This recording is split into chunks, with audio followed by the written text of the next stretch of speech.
what you should know, I'll kind of cover again this, it makes a huge difference what you do and what your assistants do.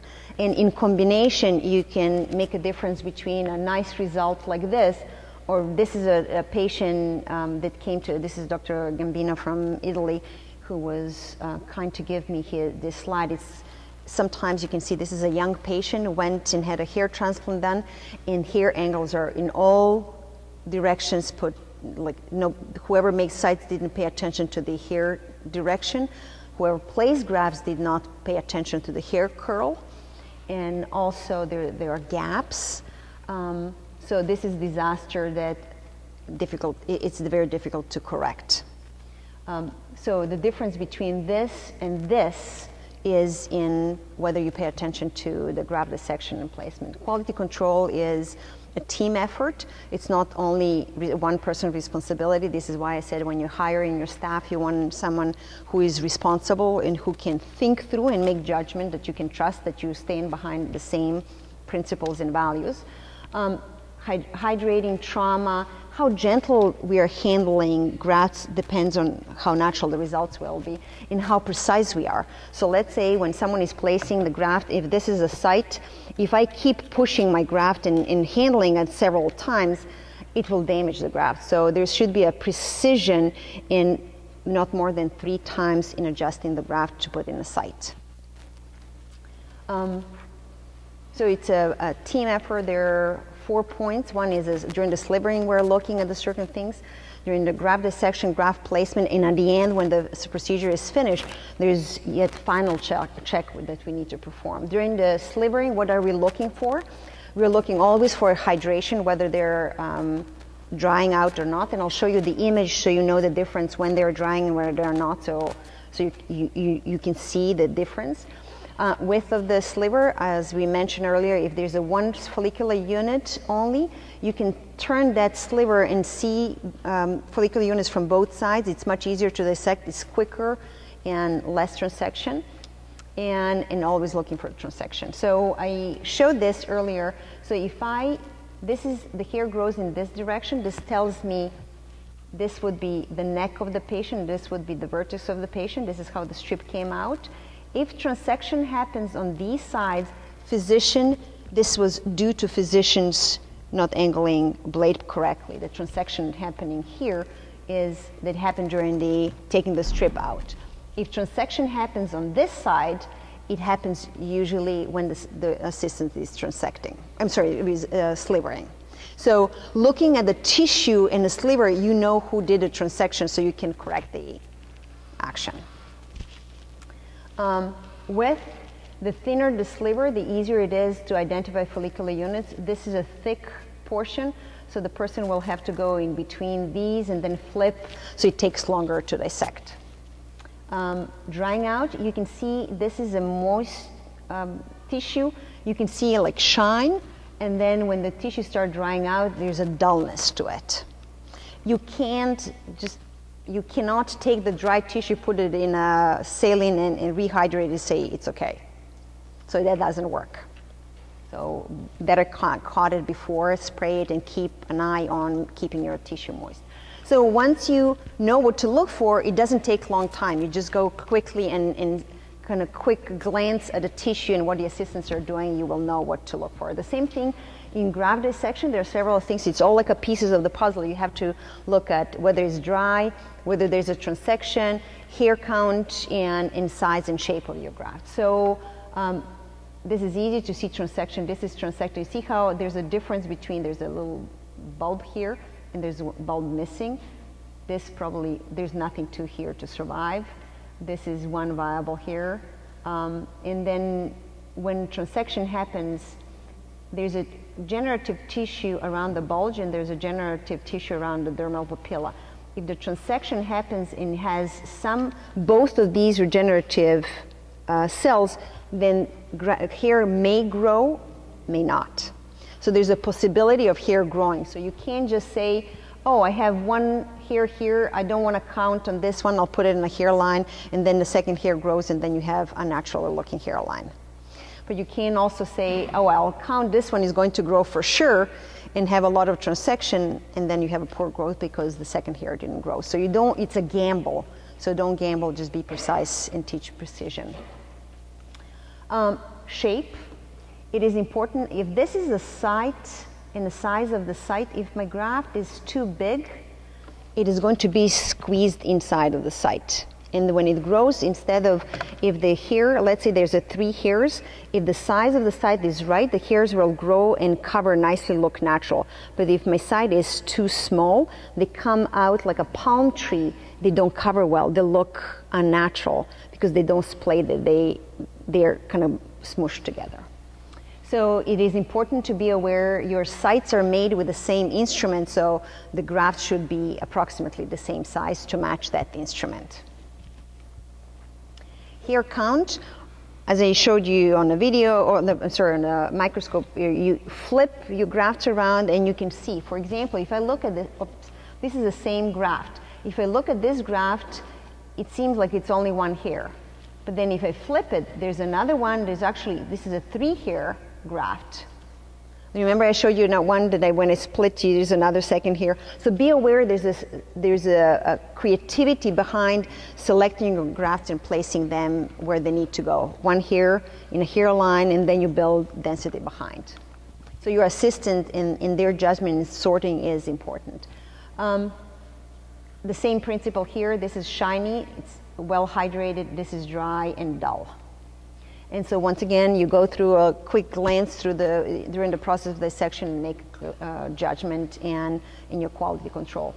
During the placement, you're looking a little bit more things. You're looking at where the grafts are being grasped, how long they sit on a hand, or usually we put them on the back of our hands and move them. There's a different either cup, there's a different ways of keeping them moist, but they have to be moist. You don't take too many grafts so they don't sit outside of the tissue for too long. When you're holding them, you do minimum manipulation, you hold them at a certain place. You always look at the hair curl, and so I'll go one at a time. So hold by the fat layer below the bulb or beside the bulb, but not on a bulb or halfway through, because this is the incorrect, this is the correct way of holding grafts. If we crush the hair follicles, if you see this gentleman had procedure done, and this here that was transplanted came out kinky, looking kinky. So it's a quality of hair change, and after 1.5 years it stayed the same. So it didn't. So his hairline, instead of looking soft and nice, now there's a visible difference between his existing hair and the hair that was transplanted. So that was due on poor graft handling. So you don't want to. If you hold it halfway and you put it in a site, this is what happens. And if they're denuded, they have more chances of being crushed during the placement. Where we place the graft in the skin also makes a difference in a growth. So imagine this is my site, and I put the graft in, and it should be sitting about 1 millimeter above the skin. So I should be able to see a little bit of epidermis in the hair coming out, and this is this level of the skin. If I put my graft below, what is going to happen is going to create a pitting. And this is what it looks like. It looks like as if the skin will grow around it and create this little divot, and then the hair comes from underneath. So it doesn't look seamless and it doesn't look natural. So it's very, it's a matter of placing. So all this, you can see like there's a little, it looks like a darker dot, and the hair comes out of a dot. It doesn't look natural. So this is too deep. This is there. You can see a little bit of epidermis. When we're doing a placing strategy, also we need to know, Dr. Farja mentioned creating a central forelock. This is giving the stronger density. There is a reason for that.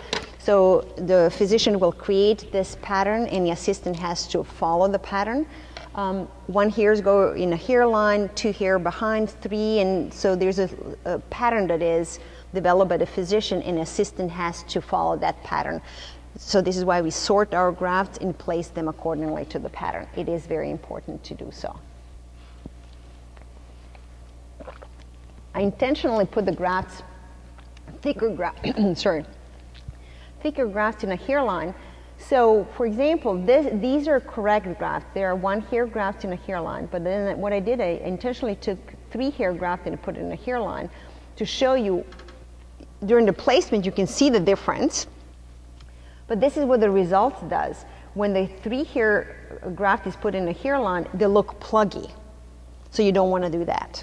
So it is important for you to know when you walk by person who is placing, when you look at it, whether you're placing or someone else is placing, to be very careful what the hair count is in a graft that they're putting in a certain part of the scalp. Hair curl, hair goes, so there's a certain direction to the hair, so when we take the strip out or even when you do follicular unit extraction, you're looking at the hair curl. So if this is my graft and there's a little kind of angle to the graft, I'm going to put the graft so the angle or hair curl is always facing the scalp. So this would be the hairline here. If I'm doing on the side, it's going to look like this. If I'm working on the back, it's going to look like that. So all depends where I'm putting the hairs, but the curl always has to face the scalp. If it goes up, so imagine you're making a sight under a certain angle, but the assistant is turning the hair curl up, so it will look as a higher angle and it will not shingle as well as it should. So it doesn't create a visual density. So this is, once again, I intentionally turn these hairs up so you can see this is correct, this is incorrect. And these hairs were placed with not paying attention to the hair curl, so that this entire area looks sparse because the hair is pointing up. And this is whichever direction. And so you just go through your kind of list of checking what to look for during the placement, and at the end, you take all this during the placement and kind of cover and look through the entire area. So we look for the area when in a final check, we look that everything is clean. The cleaner the patient is at the end of the procedure, the easier it is for the patient to wash their hair afterwards, and the better they look after. You don't want to leave big scabs on a patient's head after they leave. So cleaning everything, passing by, looking at the hair curl. It's easy to see whether the hair curl is pointing in the right direction, looking for the elevation. This is a time where I would go sometimes during the placing. Some grafts slide below the skin surface, so we'll come and pull them up a little bit so they are like 1 millimeter above the skin surface. And they also check for the empty sites. So for example, sometimes there will be a discrepancy in the hair count. So we started dissecting, we project the numbers, and then as we're dissecting, we come short with our hair count.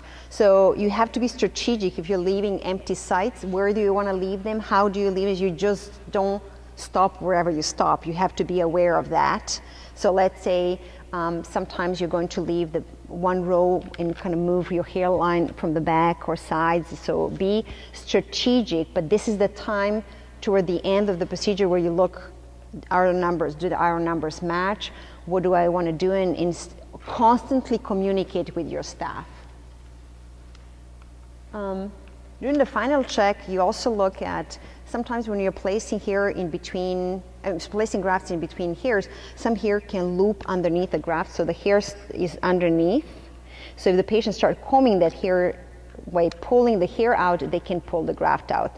This is the time where you can go inside and you can see there's a little loop. So I would pull in this loop, this graft, there's a hair underneath. If I would comb this hair out, I would pull this graft out. So this is the time when you check that. And as I mentioned earlier, it's a team effort. It's not one person's effort. Develop eagle eye. Just be quick, know what to look for. Never blame if someone makes a mistake. If you blame, they won't report the mistake next time. So it's better to sit and communicate and be a team. Find a solution so that the mistake can be corrected.